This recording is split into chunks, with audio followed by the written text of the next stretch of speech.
தந்தை, மகன், தூய ஆவியாரின் பெயராலே ஆமென்.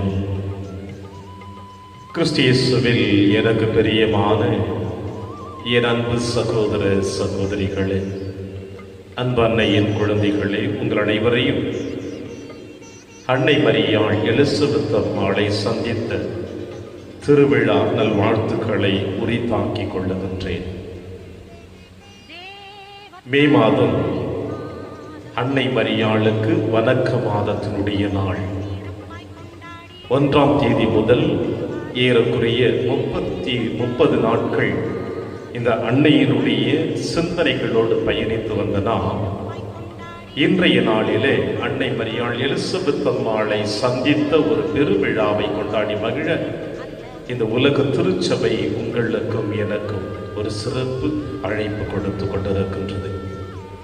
அந்த வரிசையில் என் அன்பு தேவ பிள்ளைகளை, இந்த அன்னை மரியாளுடைய விழாவினுடைய வரலாற்று பின்னணிகளை பார்த்தோம் என்றால், இந்த சந்திப்பினுடைய மகத்துவம் என்ன என்பதை நாம் உணர்ந்து கொள்ள முடியும். சந்திப்பு, இந்த உலக வரலாற்றுகளிலே எத்தனையோ சந்திப்புகள் நடந்திருக்கின்றன. இருவேறு நாடுகள் ஒருவரை ஒருவர் சந்தித்த அந்த இருவேறு நாடுகளின் தலைவர்கள் சந்தித்த சந்திப்பை இந்த உலகம் கொண்டாடி இருக்கிறது. பல ஆண்டுகளாக எதிரிகளாக இருந்த 2 நாடுகளுடைய தலைவர்கள் ஒன்றாக சந்தித்து சமரச உறவுகளை ஏற்படுத்தி இருக்கிறார்கள். அதுவும் இந்த உலகம் நமக்கு வெளிப்படுத்தி இருக்கிறது. உறவுகளை பிரிந்திருந்தவர்கள் பல ஆண்டுகளுக்கு பிறகு சந்தித்த சந்திப்புகளும் இருக்கின்றது. இப்படி பலவிதமான சந்திப்புகள் இந்த உலக அரங்கத்திலே நடைபெற்றிருக்கின்றன. ஆனால் இந்த சந்திப்புகள் எல்லாம் இன்று தேடி பார்த்தால் கூட கிடைக்காமல் போயிருக்கின்ற தருணங்களும் இருக்கின்றன. ஒரு சில சந்திப்புகள் ஒரு சில ஆண்டிலே உயிரோட்டம் இருந்தது, அதன் பிறகு அதுவும் மறைய ஆரம்பித்து விட்டது. ஆனால் பல 100 ஆண்டுகளுக்கு முன்னதாக, பல 1000 ஆண்டுகளுக்கு முன்னதாக அன்னை மரியாள் எலிசபெத் அம்மாளை சந்தித்ததை இன்று வரை அன்னையார் திருச்சபை விழா எடுத்து கொண்டாடி கொண்டிருக்கிறது என்றால், இந்த சந்திப்பின் மகத்துவம் என்ன? இந்த சந்திப்பினுடைய உண்மை அர்த்தம் என்ன? ஏன் இந்த சந்திப்பு நடைபெற்றது என்று நாம் சிந்திக்க இன்றைய நாளில் அழைக்கப்பட்டிருக்கின்றோம். இந்த சந்திப்பு என்பது வெறும் சாதாரண சந்திப்பு அல்ல, மாறாக இது விசுவாசத்தின் அடிப்படையில் ஏற்பட்ட சந்திப்பு. இது விசுவாசத்தின் அடிப்படையில் ஏற்பட்ட சந்திப்பு.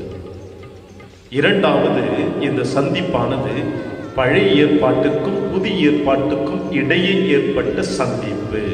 பழைய ஏற்பாட்டிற்கும் புதிய ஏற்பாட்டுக்கும் இடையே ஏற்பட்ட சந்திப்பு.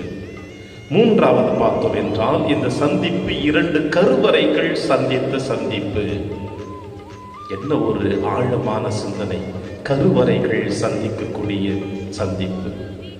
இப்படி இந்த அன்னை மரியாளும் எலிசபெத் அம்மாளும் ஒருவரை ஒருவர் சந்தித்த விழாவினை ஒரு தனி சிறப்புமிக்க விழாவாக கொண்டாடி மகிழ அன்னையாம் திருச்சபை உங்களுக்கும் எனக்கும் இருகரம் விரித்து அழைக்கின்றது. பிரியமான தேவ பிள்ளைகளே, வரலாற்று பின்னணி என்று சொல்லுகின்ற பொழுது ஏறக்குறைய 13ஆம் நூற்றாண்டிலே இந்த விழாவானது கொண்டாடப்பட்டு விட்டது. 1263ஆம் ஆண்டிலே இந்த விழா பிரான்சிஸ்கன் துறவிகளால் கொண்டாடப்பட்டது. பொனவந்தினுடைய உந்து சக்தியினால், அவர் கொடுத்த அந்த ஆறுதல், அவர் கொடுத்த வழிகாட்டுதல், அவர் கொடுத்த ஒரு அறிவுரையின் வழியாக இந்த பிரான்சிஸ்கன் துறவிகள் இந்த விழாவை சீரும் சிறப்புமாக கொண்டாட ஆரம்பித்தார்கள். இவ்வாறு கொண்டாடி கொண்டிருக்கின்ற பொழுது பராக் என்கின்ற ஒரு பகுதியிலே ஜான் ஜஸ்டின் என்கின்ற ஆயர் அவர்கள் இந்த விழாவினை, இந்த நிகழ்வினை தன்னுடைய மறைவுரையின் வழியாக உலகத்தில் இருக்கின்ற எல்லா மக்களுக்கும் அற்புதமாக இந்த விழாவின் சிறப்பம்சத்தை சொல்ல ஆரம்பித்தார். ஜான் ஜஸ்டின் என்பவர் பராக் என்கின்ற பகுதியில் இருக்கின்ற ஆயராக அவர் பணியாற்றி கொண்டிருக்கின்றார். தன்னுடைய ஒவ்வொரு வார்த்தைகளும் அவருக்கு தேனமுது போல மக்களுக்கு அன்னையை பற்றி தெளிவாக சொல்வதற்கு வாய்ப்பு கிடைத்தது. இந்த வரிசையில் இவர் அன்னையை பற்றி பெருமையாக சொல்லிக் கொண்டிருக்கிற பொழுது அந்த காலகட்டங்களிலே அன்னையாம் திருச்சபையை 2 திருத்தந்தையர்கள் வழிநடத்தி கொண்டிருந்தார்கள். இந்த 2 திருத்தந்தையர்கள் திருச்சபை வழிநடத்தி கொண்டிருக்கின்ற பொழுது முதல் திருத்தந்தை, அதாவது 5ஆம் அர்பன் என்பவர் ரோமை தலைநகரமாக கொண்டு திருச்சபை வழிநடத்தினார். 2வது திருத்தந்தை 7ஆம் கிளமன் அவிஞோனை தலைமை பீடமாக வைத்து இந்த திருச்சபையை வழிநடத்தி கொண்டு வந்தார். இவர்கள் இருவருமே திருச்சபை வழிநடத்தி கொண்டிருந்தாலும் வேறு பல கருத்துக்களிலே இந்த திருச்சபை வழிநடத்தினார்கள். இவர்கள் இருவரையும் ஒன்றாக சேர்ப்பதற்கும் இந்த விழாவை ஒற்றுமையாக கொண்டாட வேண்டும் என்பதற்காக ஜான் ஜஸ்டின் என்கின்ற ஆயர் இந்த 2 திருத்தந்தையர்களையும் சந்தித்து தன் கருத்துக்களை வெளிப்படுத்துகிற பொழுது 2 திருத்தந்தையர்களுமே ஒற்றுமையாக இந்த விழாவை கொண்டாடுவதற்கு வழிவகுக்கப்பட்டது. காரணம், அன்னை மரியாளுடைய கரத்தை பிடித்தார் அவர். அன்னையினுடைய கரத்தை பிடித்ததினால் இந்த விழா கொண்டாடுவதற்கு சிறந்த வாய்ப்பாக காணப்பட்டது. அந்த வரிசையில் திருத்தந்தை 9ஆம் போனிபாஸ் அவர்கள் இந்த விழாவினை ஜூலை மாதம் 2ஆம் தேதி கொண்டாடுவதற்கு திருச்சபையை கேட்டுக்கொண்டார். காலப்போக்கிலே வருகின்ற பொழுது 1969ஆம் ஆண்டு திருத்தந்தை 6ஆம் பவுல் அவர்கள் இந்த விழாவை மே மாதம் 31ஆம் தேதி சீரும் சிறப்புமாக கொண்டாட வேண்டும் என்று அவர் திருச்சபையை பணிந்து கொண்டார். இதுதான் இந்த வணக்க மாதத்தினுடைய வரலாற்று பின்னணியாக நாம் காணுகின்றோம். பிரியமான என் அன்பு தேவ பிள்ளைகளை, இந்த வரிசையில் பார்க்கின்ற பொழுது நீங்களும் நானும் இந்த சந்திப்பு எப்படிப்பட்ட ஒரு மகத்துவத்தை வெளிப்படுத்தியது என்று நாம் பார்க்கின்ற பொழுது விசுவாசத்தின் சந்திப்பு என்று சொன்னேன். இந்த விசுவாசத்தின் சந்திப்பு என்று சொல்லுகின்ற பொழுது அன்னை மரியாள் எலிசபெத்து திருமணம் முடிக்காமல் குழந்தையை கருவிலே தாங்குகின்றாள். திருமணம் முடித்து பல ஆண்டுகள் வயது முதிர்ந்த தருணத்தில் மருத்துவ ரீதியாக முடியாது என்று சொல்லுகின்ற பொழுது இந்த பெண்மணியானவளும் கருதாங்குகின்றாள். விசுவாச சந்திப்பு. கப்ரியேல் தூதர் அன்னை மரியாளை சந்தித்து இயேசுவினுடைய பிறப்பை சொல்லுகின்ற பொழுது கடவுளால் ஆகாதது ஒன்றுமில்லை என்று சொன்னார் கப்ரியேல் தூதர். இந்த வார்த்தையை அன்னை மரியாள் உள்ளத்திலே இருத்தி சிந்தித்து தியானிக்க ஆரம்பிக்கின்ற பொழுது உம்முடைய உறவினரான எலிசபெத்தும் முதிர்ந்த வயதில் கருவுற்றிருக்கின்றார். கருவுற இயலாது என்று சொல்லப்படக்கூடிய இது அவளுக்கு 6ஆம் மாதம் என்று சொல்லுகிறார் கப்ரியேல் தூதர். ஆக அன்னை மரியாள் இறைவார்த்தையின் மீது ஆழமான நம்பிக்கை விசுவாசம் கொண்டதினால் திருமண ஒப்பந்தம் செய்யப்பட்டிருக்கின்ற என் மீது ஆண்டவருடைய கிருபை இந்த அளவிற்கு வந்திருக்கிறது என்றால் ஆண்டாண்டு காலமாக குழந்தை பாக்கியத்திற்காக ஏங்கி தவித்துக் கொண்டிருக்கின்ற இவர்களுக்கு ஏன் இறைவன் கொடுத்திருக்க மாட்டார் என்ற நம்பிக்கை விசுவாசம் அன்னை மரியாளுடைய உள்ளத்திலே எழ ஆரம்பித்தது. இங்கே அன்னை மரியாள் நம்பினாள், பயணிக்க ஆரம்பிக்கின்றாள். எலிசபெத் அம்மாள் இருக்கின்ற ஐன்கரீம் என்கின்ற ஊருக்கு தன்னுடைய பகுதியிலிருந்து அங்கு செல்வதற்கு ஏறக்குறைய 100 மைல் தூரம் என்று சொல்லுவார்கள். இதோ இயேசுவை கருவிலே தாங்கிக் கொண்டு எலிசபெத் அம்மாளை சந்திக்க செல்லுகின்ற பொழுது லூக்கா நற்செய்தியாளர் தன்னுடைய நற்செய்தியிலே முதல் அதிகாரத்திலே அற்புதமாக படப்பிடித்து காட்டுவார் தன்னுடைய வார்த்தையின் வழியாக. எலிசபெத் அம்மாளுக்கும் அன்னை மரியாளுக்கும் இடையே ஏற்பட்ட அந்த சந்திப்பினுடைய வெளிப்பாட்டை அற்புதமாக சொல்லுவார். அன்னை மரியாள் சென்றடைந்தது. எலிசபெத் அம்மாள் அன்னை மரியாளை சந்திப்பதற்கு முன்னதாக ஆவியினால் ஆட்கொள்ளப்பட்டாள் என்று சொல்லுகிறார் லூக்கா நற்செய்தியாளர். எனவே எலிசபெத் அவள் அன்னை மரியாளை பார்த்து சொல்லுகின்ற வார்த்தை, என் ஆண்டவரின் தாய் என்னிடம் வர நான் யார்? ஆவியினுடைய ஏவலினால் தாங்கப்பட்டிருப்பதினால் அன்னை மரியாள் இயேசுவை கருவிலே தாங்கிக் கொண்டிருக்கிறாள் என்பதை கூட எலிசபெத் அம்மாளால் புரிந்து கொள்ள முடிந்தது. அந்த அளவிற்கு ஆண்டவருடைய வல்லமை அங்கே கொடுக்கப்பட்டிருந்தது. ஆண்டவர் சொன்ன வார்த்தை நிறைவேறும் என்று நம்பிய நீர் பேறு பெற்றவள் என்று எலிசபெத் அம்மாள் அன்னை மரியாளை பார்த்து போற்றி புகழுகிறாள்.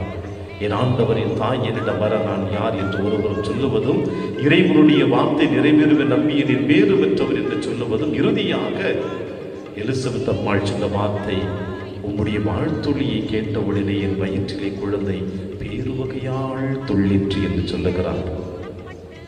எந்த அளவிற்கு இந்த சந்திப்பு ஒரு உறவு பாலத்தை ஏற்படுகிறது பாருங்கள். விசுவாசத்தின் சந்திப்பு. இரண்டாவது சந்திப்பு பழைய ஏற்பாடு, புதிய ஏற்பாடு. இந்த இரண்டு ஏற்பாடுகளும் சந்திக்கக்கூடிய இடம் என்று சொல்லுகின்றேன். பழைய ஏற்பாட்டில் காணக்கூடிய எல்லா இறைவாக்கினர்களும் இறுதி இறைவாக்கினராக காணப்படுகிறவர் தான் திருமுழுக்கு யோவான். அவர் வளர வேண்டும், நான் குறைய வேண்டும். அவருடைய பாதையை செம்மையாக்க நான் வந்திருக்கின்றேன். அவருடைய மிதியடியர்வார்களை அழிக்க கூட நான் தகுதியற்றவன் என்று திருமுழுக்கு யோவான் தன்னை தாழ்த்தி கொண்டிருக்கிறார் இயேசுவின் முன்னிலையில. இயேசுனுடைய வருகையும் இயேசுனுடைய பாதையும் தூய்மைப்படுத்த வர இருக்கிறவர் என்று பழையாற்பட்டு செய்தி வழியாக கொடுக்கிற பொழுது இயேசுவினுடைய வருகையை பார்த்து திருமுழுக்கு யோவான் துள்ளி குதிக்கின்றார். பழைய ஏற்பாடும் புதிய ஏற்பாடும் சந்திக்கின்ற சந்திப்பு. மூன்றாவது பார்க்கிற பொழுது கருவறையின் சந்திப்பு என்று சொல்லுகின்றோம். நேருக்கு நேராக ஒவ்வொரு மனிதர்கள் சந்திக்கின்ற சந்திப்பிலே பல நேரங்களிலே மன வருத்தங்கள் இருக்கும், தனி சுயநலம் இருக்கும், தேவைகள் இருக்கும். அந்த சந்திப்பில் கூட ஒரு சில குழப்பங்கள் ஏற்பட்டுவிடும். ஆனால் கருவறையில் இருக்கின்ற இயேசுவும் திருமுழுக்கு யோவானும் அவரவர்கள் தாயின் கருவறையில் இருக்கின்ற பொழுது அவர்கள் சந்தித்து பெருமையாக கொள்ளுகிறார்கள் என்றால் இது எந்த அளவிற்கு இறைவனுடைய வல்லமையை நாம் காணுகின்ற பிரியமான அன்பு சகோதர சகோதரிகளே. இப்படிப்பட்ட வல்லமை மிக்க ஒரு சந்திப்பு வரலாற்றிலே. இதனால் தான் இன்று வரை அன்னையாம் திருச்சபை கொண்டாடி மகிழ உங்களையும் என்னையும் இருகரம் தரித்து அழைக்கிறது. எனவே இந்த அன்னை மரியாளுடைய எலிசபெத் அம்மாளை சந்தித்த இந்த பெருவிழாவில நீங்களும் நானும் ஆண்டவரோடு இணைந்து பயணிக்க விரும்பிக் கொண்டிருக்கின்றோம். ஏறக்குறைய 1ஆம் தேதி முதல் 30ஆம் தேதி வரை ஒவ்வொரு சிந்தனைகளோடு தாயினுடைய கரத்தை பிடித்து நாம் பயணித்து வந்திருந்தோம். இதோ இந்த நாளிலே அன்னை மரியாள் எலிசபெத் அம்மாளை சந்தித்த சந்திப்பில் எந்த அளவிற்கு உறவு பாலங்கள் வளர்ந்திருக்கிறது என்பதையும், விசுவாசத்தினுடைய அந்த வளர்ச்சி எப்படி இருக்குது என்பதையும், பழையனதும் புதியனதும் இரண்டாக சேருகின்ற பொழுது இறை வல்லமை வெளிப்படுத்துவதையும் நம்மால் காண முடிகிறது. நாமும் நம்முடைய வாழ்க்கையிலே இப்படிப்பட்ட சந்திப்பை உருவாக்க வேண்டும். நம்முடைய வாழ்க்கையிலே அப்பொழுதுதான் இறைவனை நாம் சுமந்திருக்கிறோம் என்று சொல்ல முடியும். எனவே பிரியமான என் அன்பின் தேவ பிள்ளைகளே, இது இத்தனை நாட்களாக அன்னை மரியாளோடு கரம் பிடித்து பயணித்து வந்த நாம் இன்றைய நாளிலே இந்த அன்னை மரியாள் உங்களையும் என்னையும் சரியாக வழிநடத்துவாள் என்ற நம்பிக்கையோடு அவருடைய திருக்கரத்தை பிடிப்போம். எந்த அளவிற்கு அன்னை மரியாள் உதரத்திலே இயேசுவை தாங்கி இந்த மண்ணுலகிற்கு மீட்பராக பெற்றுக் கொடுத்தாலோ அதே போல நாமும் நம்முடைய சொல்லாலும் செயலாலும் இந்த உலகத்தில் இருக்கின்ற பிற சகோதர சகோதரிகளுக்கு இயேசுவை நாம் பெற்றுக் கொடுப்போம். நம் வார்த்தையும் வாழ்வும் பிறருக்கு இயேசுவை கொடுக்க வேண்டும். அப்பொழுதுதான் இந்த விழாவினுடைய சிறப்பு அம்சம் நமக்கு பெயரையும் பெருமையும் ஆசிரையும் அபரிமிதமாக கொடுக்கும். எனவே எனக்கு பிரியமான சகோதர சகோதரிகளே, இந்த விழாவை நாம் சிறப்பித்துக் கொண்டிருக்கிற நேரத்தில் தனிப்பட்ட விதத்தில் உங்கள் அனைவருக்கும் அன்னை மரியாளுக்கும் நன்றி சொல்ல கடமைப்பட்டிருக்கின்றேன். ஏறக்குறைய 1ஆம் தேதி முதல் 30ஆம் தேதி வரை அன்னை மரியாளை பற்றிய சிறிய சிந்தனைகளோடு என் உள்ளத்தின் ஆழத்தில் எழுந்த சிந்தனைகளை அன்னை மரியாள் தூண்டுதலின் வழியாக உங்கள் அனைவரையும் ஒளியின் வழியாக சந்தித்துக் கொண்டிருந்தேன். இப்பொழுது இது ஒளி வழியாக உங்களை நான் சந்தித்துக் கொண்டிருக்கின்றேன். இறைவன் மேன்மேலும் என்னை ஆசீர்வதிக்க வேண்டும் என்றும் உங்களுக்கும் தேவையான அனைத்து அருள்வரங்களையும் இறைவன் கொடுத்து வழிநடத்த வேண்டும் என்றும் நான் உங்களுக்காக ஜெபிக்கிறேன். நீங்களும் எனக்காக ஜெபியுங்கள். கண்களை மூடி ஒரு சில நிமிட துளிகள் நம்மையே அன்னையினுடைய கரத்தில் அர்ப்பணித்து ஜெபிப்போமா? அன்பின் பரலோக பிதாவே, இதோ இந்த மாலை வேளையில உம்முடைய தெய்வீக பிரசன்னத்தை எங்களுக்கு கொடுத்ததற்காக உமக்கு நன்றி செலுத்துகின்றேன் தகப்பனே. உமது தாயும் எங்களுடைய தாயும் ஆகிய அன்னை மரியாள் எலிசபெத் அம்மாளை சந்தித்த இந்த விழாவை கொண்டாடி மகிழ்ந்து கொண்டிருக்கின்ற தருணத்தில் அவர்கள் இருவரின் சந்திப்பில் இந்த உலகம் எந்த அளவிற்கு பெருமகிழ்ச்சி அடைந்ததோ அதே போல எங்கள் வாழ்க்கையிலும் அதே மகிழ்ச்சி ஏற்படுத்த வேண்டும் என்று உம்மை பார்த்து நாங்கள் ஜெபிக்கின்றோம். அன்னை மரியாள் இந்த மண்ணுலகிலே ஒரு குழந்தையாக பிறந்து திருமண ஒப்பந்தம் செய்து உம்மை பெற்றெடுத்து உம்மை கல்வாரி மலையிலே ஒப்பு கொடுத்து சீடர்களையும் தன் கரம் பிடித்து ஆவியினுடைய அபிஷேகம் கிடைக்கின்ற வரையில் இந்த மண்ணுலகிலே எல்லா போராட்டங்களையும் சந்தித்து உடலோடும் ஆன்மாவோடும் விண்ணகம் நீர் அழைத்து கொண்டீரே. அதே போல நாங்களும் இந்த மண்ணுலகில் வாழ்கின்ற வரையில் அந்த அன்னை கடந்து சென்ற பாதையிலே நாங்களும் கடந்து வந்து எங்கள் ஒவ்வொருவருக்கும் உம்முடைய அருளும் ஆசீரும் அபரிமிதமாக கொடுத்து வழி நடத்த வேண்டும் என்று எங்கள் ஆண்டவராகிய கிறிஸ்து வழியாக மன்றாடுகின்றோம். ஆமென்.